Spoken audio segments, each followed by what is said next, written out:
आपको कहीं चोट तो नहीं लगी? अरे नहीं वंदना जी, आपने दूध मक्खन खिला खिला के इतना मजबूत कर दिया है ना कि छोटी मोटी चोट का तो पता ही नहीं चलता है। ये सब करने की क्या जरूरत थी उन्हें? हल्ला हंगामा, मारपीट। बेटा, मैं वहीं सबके सामने आपसे बात करना चाहता था, पर मुझे लगा कि घर में चलकर ही बात करना ठीक होगा। कई बार हम लोग सामने वाले को समझने में भूल कर जाते हैं बेटा। सच पूछे तो आकाश जी ने जो कुछ भी किया वो आपके लिए किया, लेकिन आपने उन्हें सबके सामने बिला वजह डांट दिया। पापा। बेटा, बुराई पे अंकुश ना लगाया जाए तो उसकी जड़ें फैलने लगती है। वो गुल्लू और राधे आपको तंग कर रहे थे, जो आकाश जी से देखा नहीं गया। अगर उनकी जगह दूसरा कोई भी संवेदनशील व्यक्ति होता, वो भी वही करता जो उन्होंने किया। मैं मानता हूं कि उनका तरीका थोड़ा आक्रामक था, लेकिन कभी कभी आवेग में ऐसी बातें हो जाती हैं बेटा। चलो अच्छा है, आपको उन दोनों आवारा लड़कों की असलियत तो पता चली। हमें तो पहले से ही उनकी चाल चलन फूटी आंख नहीं भाती थी। जब देखो बाहर खड़े होके मोहल्ले की लड़कियों पे गिर दृष्टि गड़ाए रहते हैं। हम तो कहते हो अच्छा हुआ, बहुत अच्छा हुआ कि आकाश जी ने जम के मरम्मत की उन दोनों की। लेकिन बेटा, हमें आपसे कोई शिकायत नहीं, क्योंकि हम जानते हैं कि आपने आकाश जी पे क्यों गुस्सा किया। आप अपने पापा से बहुत प्यार करती हैं, इसलिए जब ये गिरे तो उनकी गिरने की वजह से आप परेशान हो गई और आपको कुछ सूझा नहीं, इसलिए आपने आकाश जी को डांट दिया। देखिए बेटा, गलती तो आपसे हुई है, बिना गलती के उन्हें डांट दिया, लेकिन माफी मांगकर इस गलती को सुधारा भी जा सकता है। नहीं तो आकाश जी कभी किसी लड़की की मदद करने के लिए आगे नहीं बढ़ेंगे, और इसकी वजह से क्या होगा आप जानती हैं? गुल्लू और राधे जैसे लोगों को शह मिल जाएगी, और ऐसे लोग कहीं भी कभी भी किसी की भी बहू बेटियों पे बुरी नजर डालने पे बाज नहीं आएंगे। आपकी माँ बिल्कुल सही कह रही है बेटा, और मेरी भी राय है कि आप आकाश जी से माफी मांग लेंगे।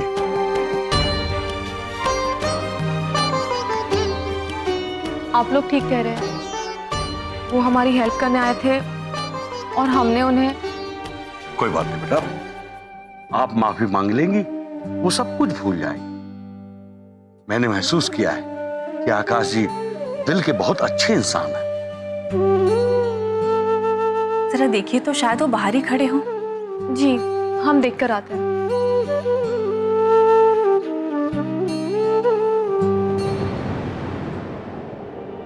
हालात के ये सितम है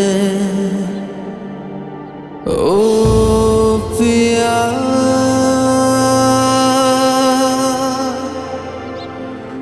तू वही है वो ही हम हैं ओ पिया,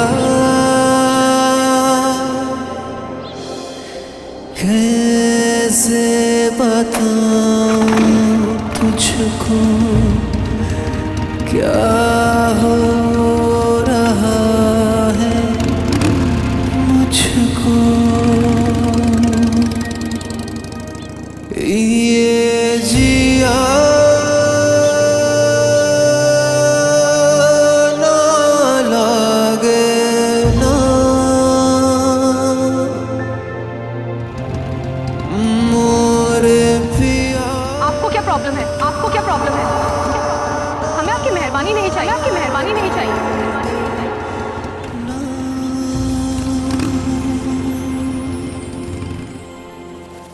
कब से हल्दी का दूध रखा हुआ है, जल्दी पी लीजिए ना। अरे वंदना जी, इसकी कोई जरूरत नहीं है। जरूरत है इसलिए दिया है। अगर कोई अंदरूनी चोट लगी हो तो उसके लिए अच्छा होगा, पी लीजिए। जो हुकुम बेगम साहिबा। लीजिए।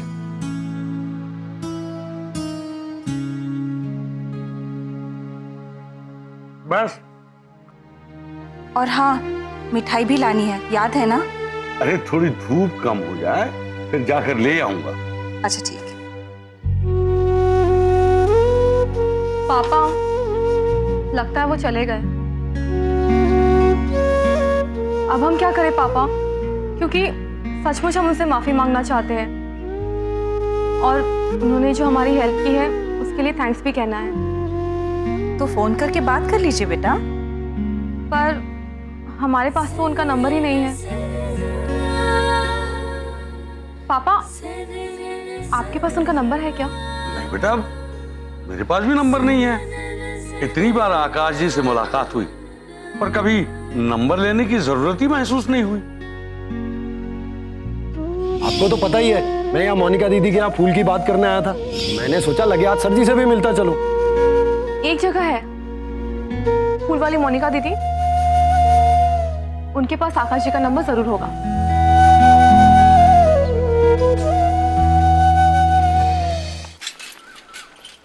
मोनिका दीदी, मोनिका दीदी, एक मिनट बाहर आइए ना।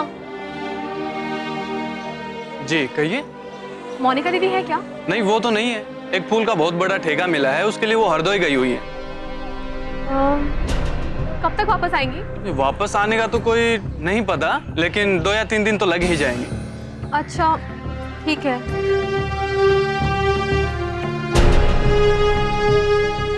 अरे राजकुमारी जी, इतनी धूप में कहाँ गई थी आप?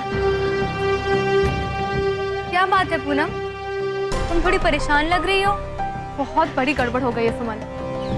गड़बड़? कैसी गड़बड़? ये गुल्लू राधे है ना, हमें देख के बदतमीजी कर रहे थे।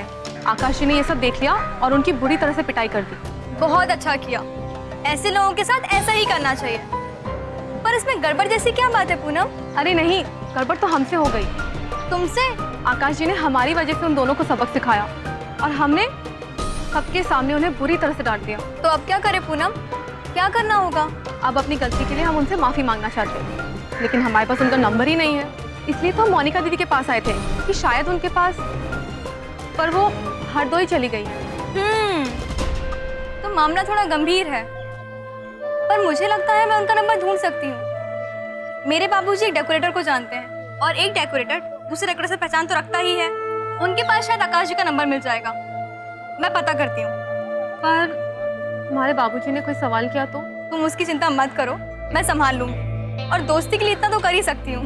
सुमन, फिर जल्दी से उनका नंबर पता करके हमें दे दो। तो हम पता करते हैं और तुम्हें फोन करते हैं। ओके, एडवांस में थैंक यू। अरे पहले काम तो हो जाने दो। ये जिया ना लागे ना।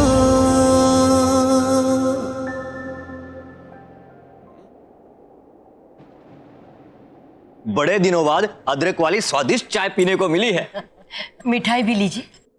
जैसी सूरत है ऐसी सीरत भी होनी चाहिए।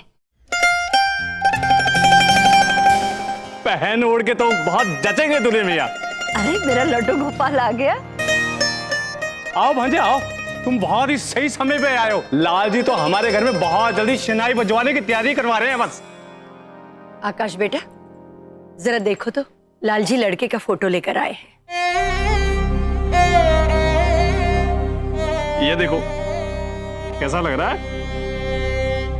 अरे कुछ तो बोलो, माना लड़का तुम्हारे जैसा हीरो नहीं है पर हमारे जैसा भी नहीं है।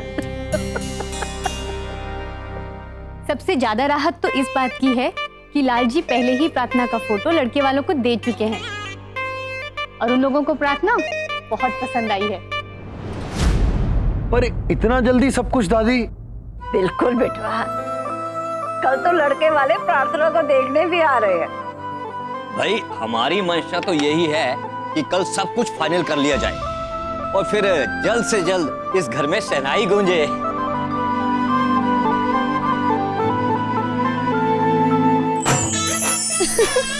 मेरी छुटकी दुल्हन बनने वाली है। भैया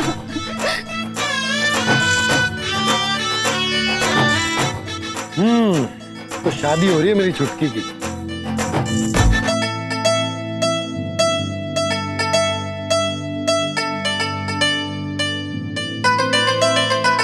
और आपका क्या हुआ? पूनम जी से अपने दिल की बात की या नहीं आपने?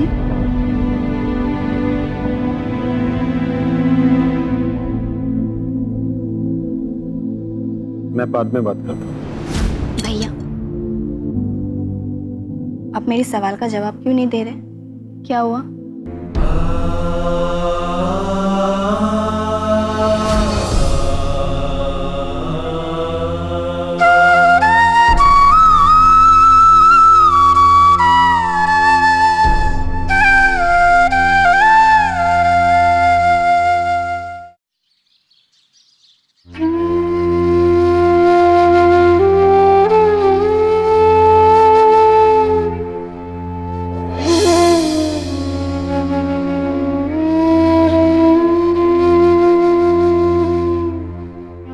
बिठवा, क्या बात है?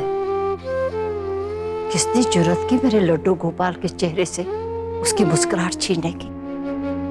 क्या बात है बेटा, मुझे तो बता।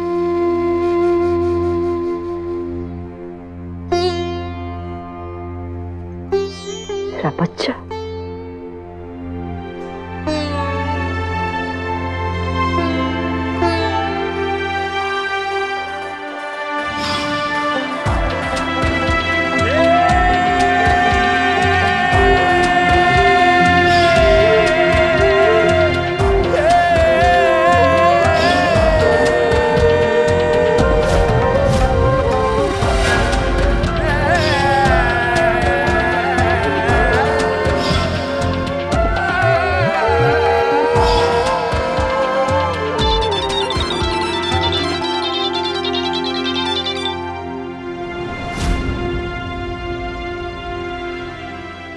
सब कुछ खत्म हो गया दादी, कुछ नहीं बचा, कुछ भी नहीं।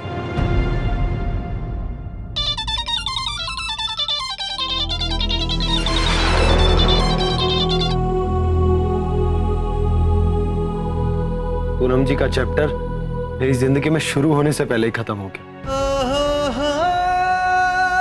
अब मैं वहां कभी नहीं जाऊंगा, कभी नहीं।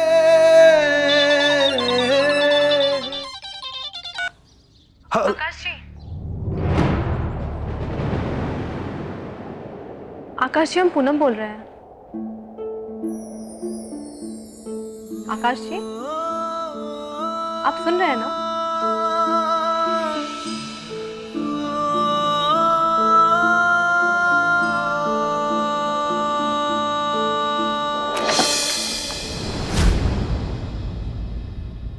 फोन कैसे कट गया?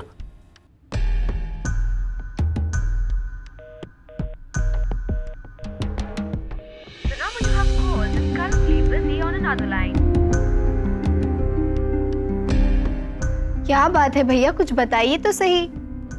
एक मिनट।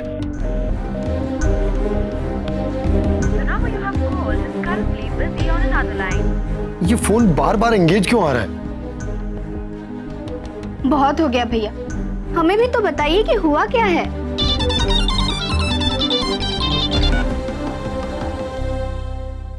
हेलो आकाश जी, सॉरी, वो फोन हमारे हाथ से गिर गया था। आप कुछ कह रही थी? हम कह रहे थे कि आप जब भी इस तरफ आए तो हमसे जरूर मिलिएगा। वो हमें कुछ जरूरी बात करनी है आपसे। अच्छा, बाय। बाय बाय जी, सी यू। मेरे लड्डू गोपाल, तुम्हारी लीला आज मुझे कुछ समझ नहीं आ रही।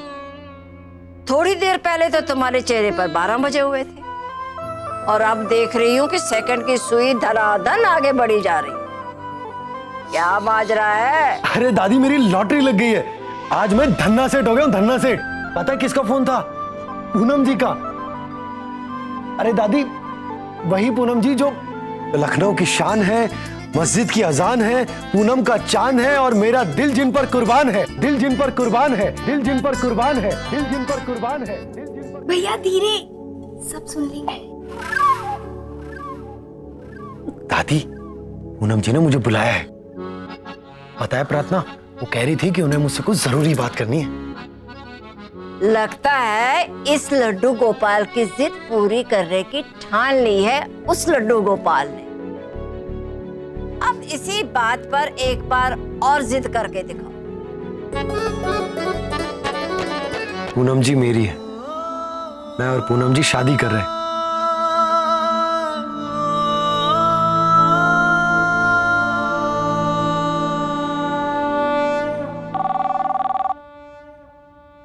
ये आकाश जी भी ना जरूर उन्हीं का फोन होगा, पूछेंगे कब आ जाऊं।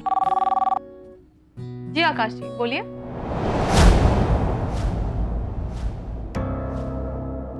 मैं गौतम बोल रहा हूँ। वो आप, सॉरी वो हम, बाय द वे ये आकाश कौन है? वो हमारे एक परिचित है। आपको याद है उस दिन बैंक में वो मिल गए थे? ओके, मैंने आपको ये बताने के लिए फोन किया था कि कल हम सब परिवार आपके घर आ रहे हैं। जी हम पापा से आपकी बात करा देते हैं। नहीं, इट्स ओके, आप उनको बता दीजिएगा। ठीक है, फिर कल मिलते हैं।